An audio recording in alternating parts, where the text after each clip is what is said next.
Hello tout le monde! Nous avons rencontré Stéphanie. Cet entrepreneur affirmé a une vocation, valoriser les femmes.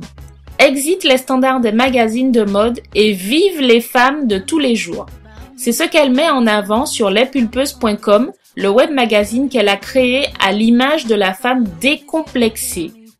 Alors bonjour Stéphanie. Bonjour Doris. Alors quel a été ton parcours avant d'arriver à Lille, puisque c'est à Lille que tu vis, après ton bac? Qu'est-ce que tu as fait? Alors après mon bac, je me sentais pas encore comme tous ces jeunes qui sont très courageux de partir à 18 ans après leur bac en métropole. Et j'avais la chance d'avoir un projet un peu mûr dans ma tête. J'avais décidé d'être entrepreneur. Et j'ai décidé de faire l'EGC, donc l'école de gestion et de commerce. J'ai découvert le marketing et la communication. J'étais d'ailleurs peut-être plus intéressée par ça que les autres matières.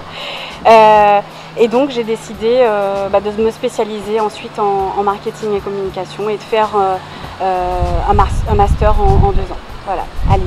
Est-ce que tu peux nous parler de tes premières expériences professionnelles? Alors à la fin de mon dernier stage, donc master 2, dernière année, j'ai été retenue au Crédit Mutuel. J'ai eu une petite période de creux, parce qu'il faut savoir que dans la com et dans le marketing, on est nombreux pour très peu de postes. Et donc voilà, j'ai eu quelques mois à vide. Et donc tout de suite après, j'ai retrouvé un emploi dans l'industrie. C'est Nidaplast qui propose des nids d'abeilles en polypropylène. Alors là, je me suis éclatée.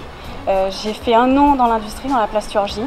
Pas du tout glamour, mais énormément d'expérience. Et puis après, j'ai été consultante pour le groupe Safo. C'est un groupe de distribution donc, qui détient aussi les enseignes Carrefour, Carrefour Express, toutes les enseignes de Carrefour. Et puis il y a une entreprise qui est venue, un grand groupe du Nord qui est venu me démarcher, c'est le groupe 3SI, qui détient les enseignes 3 Suisse, Blanche-Porte, Becquet, etc. Je suis restée 2 ans et demi. Durant ces 2 ans et demi là, j'ai créé lespulpeuses.com. Et puis j'ai profité d'une restructuration en fait, de l'entreprise et puis j'avais envie de partir, j'avais envie de me lancer là. Alors Stéphanie, qu'est-ce qui t'a poussé à créer le webzine Les Pulpeuses? Je ne me retrouvais pas dans les magazines féminins d'aujourd'hui.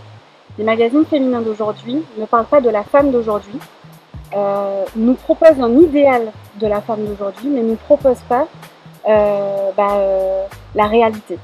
Parce qu'il faut savoir qu'on choisit certaines mannequins justement pour un faciès qui est bien prononcé, voilà, donc elle ne ressemble pas à une femme lambda. Et je me suis dit qu'il était temps de créer quelque chose pour la femme normale en fait. C'est né avec les copines qui ont lu, qui ont trouvé les articles intéressants, qui ont partagé. La femme décomplexée, c'est la femme qui est très grande, mais qui assume voilà, sa taille. Qui est ronde comme moi et pourtant qui n'hésite pas à mettre de gros bijoux parce qu'elle adore ça, pourquoi se cacher. C'est la femme qui sait aussi qu'elle a des axes de progression ou des petites choses. Il y a des gens qui n'aiment pas leur ventre ou leurs épaules. Elle le sait, mais elle fait avec et elle met en avant ses valeurs, elle met en avant les points positifs de sa personnalité et de son corps et elle les assume. On est une petite famille. Un peu dans le monde parce qu'il y a des rédacteurs au Costa Rica, il y en a en Martinique, il y en a en France. Donc ce sont des professionnels qui s'adressent à toi.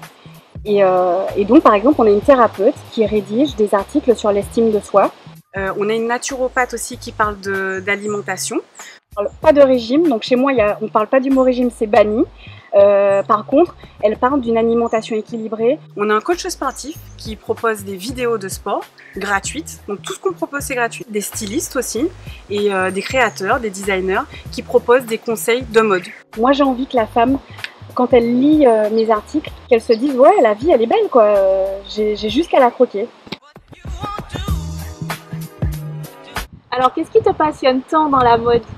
Avec la mode on peut jouer, on peut s'amuser. C'est ça que j'aime dans la mode. La mode n'a pas de contraintes, contrairement à ce qu'on pourrait croire. La mode ne nous impose pas de limites, c'est nous qui nous en imposons. Moi, je m'en impose pas. Et qu'est-ce que tu prévois pour la suite de tes projets? C'est la création d'un concept store pour la femme. sans qu'il y ait un problème de taille. L'idée, c'est qu'on arrive dans le dressing de sa meilleure copine, qu'on s'éclate, qu'il y ait de la musique, qu'on ait des conseils. Et je pense que dans les magasins aujourd'hui, il y a une distance entre la marque et le client qu'il faut abolir en fait. Il faut qu'il y ait plus de distance, que la marque devienne ta meilleure amie, que la vendeuse devienne ta meilleure amie, donc ta meilleure conseillère. Qu'est-ce qui te motive le plus finalement dans tous les projets que tu fais? C'est d'abord le soutien de ma famille, parce que ils sont toujours là, quel que soit le projet que j'ai envie de... Et pourtant, je fourmille de projets, ils sont toujours là. Mon conjoint, parce que lui aussi, il m'accompagne, qui m'a accompagné dans les moments aussi qui n'étaient pas agréables. Il y a une musique qui m'a beaucoup, une chanson qui m'a beaucoup accompagnée, qui s'appelle Papay de Essie Keninga, et ça résume en quelque part ce que moi je pense de la vie. Je n'ai pas peur. D'accord, merci beaucoup Stéphanie. Merci à toi. À bientôt. D'ici l'ouverture du Concept Store à Paris, retrouvez Les Pulpeux sur le web et les réseaux sociaux. Quant à nous, on continue notre tour du monde. Restez connectés.